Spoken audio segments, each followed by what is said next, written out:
Assamese blogger পিকে YouTube চেনেলৰ নতুন এটা ভিডিঅ'লৈ আপোনালোক সকলোকে স্বাগতম জনাইছো। আশা কৰিছো নিশ্চয় আপোনালোক সকলো ভালে আছে।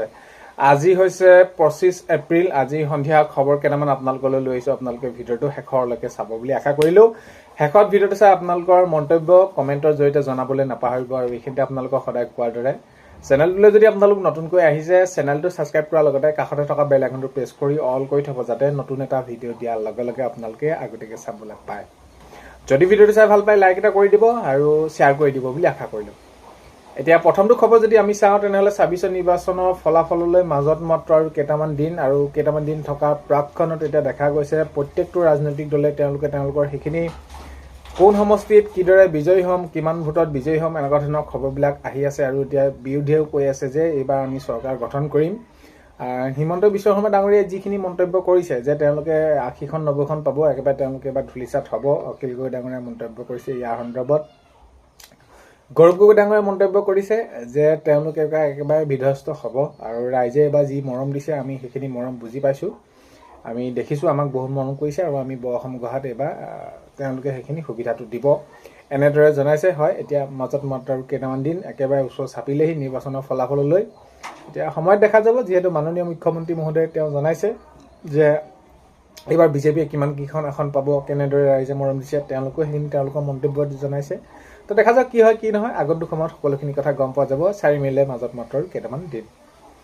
নেক্সট খবৰ হৈছে তামোলপুৰত শোকাবহ দুৰ্ঘটনাত বিহতী এগৰাকীৰ মৃত্যু। তো এতিয়া যিটো ঘটনা হ'ল, তো আটাইতকৈ বহুত বেছি এটা দুখ লগা বিষয়। এতিয়া তেওঁ সেইখিনি তেওঁলোকে বিহু অনুষ্ঠান কৰি ঘৰলৈ উভতি আহি আছিল আৰু এনেকুৱা প্ৰাকক্ষণত এই যে দুৰ্ঘটনাবিলাক হয়, সঁচাকৈ বহুত এটা দুখ লগা বিষয়। আৰু এই ট্ৰাকসকল হওক বা ৰাস্তাত যিসকলে তেনেদৰে তেওঁলোকে সেইখিনি ডাঙৰ ডাঙৰ গাড়ীবিলাকৰ যি বাৰু তেওঁলোকে সেইখিনি যেনেদৰে এইখিনি চলাই গাড়ীবিলাক, সেইখিনি আচলতে চাব লাগে। কাৰণ কেলৈ এতিয়া যিটো ঘটনাত বিহতীগৰাকীৰ মৃত্যু হ'ল, তেওঁলোকৰ ঘৰখন এতিয়া কেনেকুৱা ধৰণৰ এটা পৰিৱেশ হ'ব এই বিহুৰ সময়ত, তেওঁলোকে সেইখিনি বুজি পোৱা উচিত। প্ৰত্যেকটো ক্ষেত্ৰত আমি এতিয়া দুৰ্ঘটনাৰ পৰা আমি কি হ'বলৈ হ'লে এনেকুৱা দুৰ্ঘটনাৰ পৰা সাৱধান হ'বলৈ ভালকৈ থাকিব লাগিব। দুৰ্ঘটনা সংঘটিত যাতে নহয়, আমি তাত সেইখিনি আমি ভালকৈ চাব লাগিব।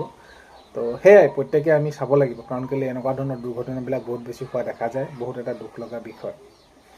নেক্সট খবৰ হৈছে ধনৰ বাবে গোলাঘাটত 86 বছৰীয়া বৃদ্ধ পিতৃ মাতৃক অমানসিক নিৰ্যাতনৰ অভিযোগ। এতিয়া আমি এনেকুৱা ধৰণৰ খবৰবিলাক পালে বা দিবলৈ বা আপোনালোকে শুনিলে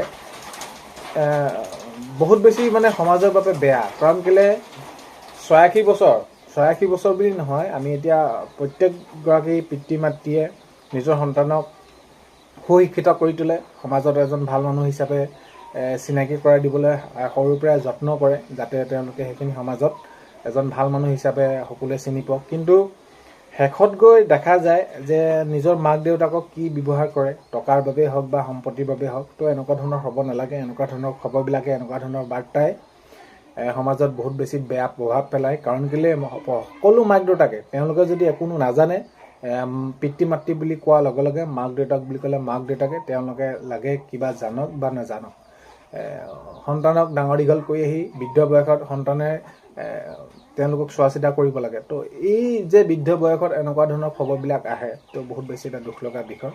ইয়াতকৈ দুখ লগা বিষয় কি হ'ব পাৰে।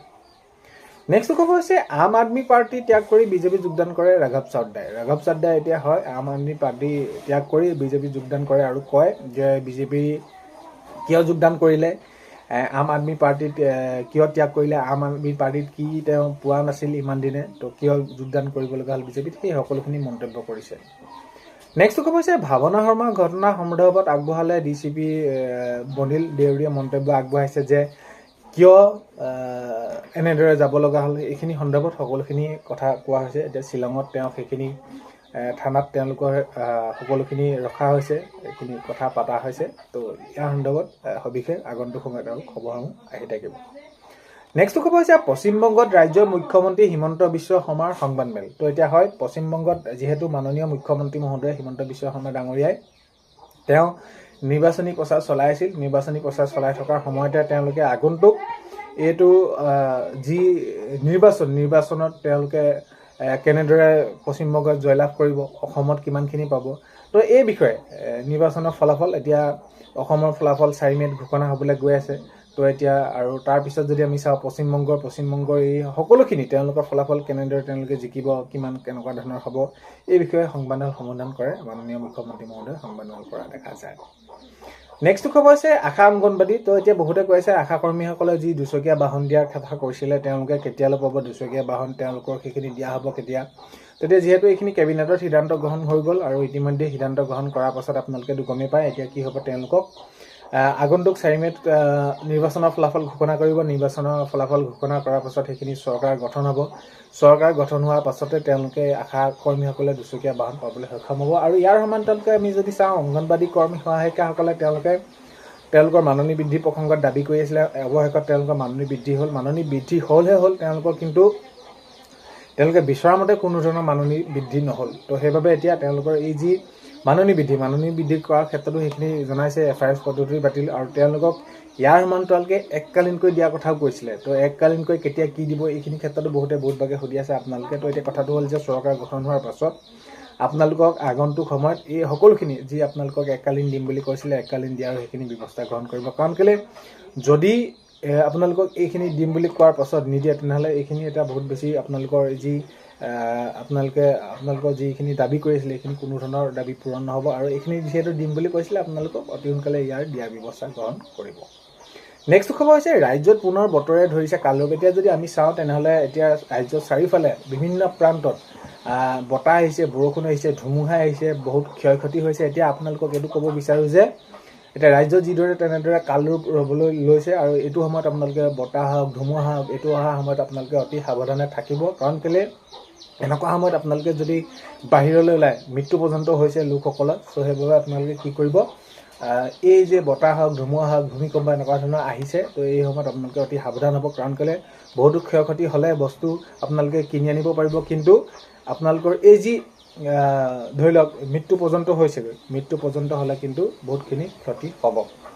নেক্সট ক'ব হৈছে জিঅ'টেক যদি আপোনালোকে কৰিছিলে চৰকাৰী ঘৰৰ বাবে যদি আপোনালোকে জিঅ'টেক কৰিছিলে তেনেহ'লে আপোনালোকৰ বাবে বহুত বেছি ভাল খবৰ। চৰকাৰ গঠন হোৱাৰ পাছতে আপোনালোকৰ বাবে চৰকাৰী ঘৰ এইখিনি দিয়া হ'ব। লাখ লাখ পৰিয়ালে চৰকাৰী ঘৰ পাব, আৰু চৰকাৰী ঘৰ পোৱাৰ ক্ষেত্ৰত এইখিনি মাননীয় মুখ্যমন্ত্ৰী মহোদয়ে জনাইছে যে আগন্তুক সময়ত প্ৰায় লাখ লাখ পৰিয়াললৈ এইখিনি চৰকাৰী ঘৰ অনুমোদন পাব কেন্দ্ৰীয় চৰকাৰৰ পৰা। তো আজি 25 এপ্ৰিলৰ সন্ধিয়া খবৰ এইকেইটা আপোনালোকক জনালোঁ। ভিডিঅ'টো আপোনালোকে শেষলৈকে চাই থকাৰ বাবে বহুতেই বেছি ধন্যবাদ। ভিডিঅ' প্ৰথমতে কোৱাৰ দৰে চেনেলটোলৈ যদি আপোনালোক নতুনকৈ আহিছে চেনেলটো ছাবস্ক্ৰাইব কৰাৰ লগতে কাষতে থকা বেল আইকনটো প্ৰেছ কৰি অল কৰি থ'ব, যাতে নতুন এটা ভিডিঅ' দিয়াৰ লগে লগে আপোনালোকে আগতীয়াকৈ চাবলৈ পায়। যদি ভিডিঅ'টো চাই ভাল পায় লাইক এটা কৰি দিব আৰু শ্বেয়াৰ কৰি দিব বুলি আশা কৰিলোঁ। তো আজিলৈ ইমানে, অন্য এটা ভিডিঅ'ৰ সৈতে লগ পোৱাৰ আশাৰে।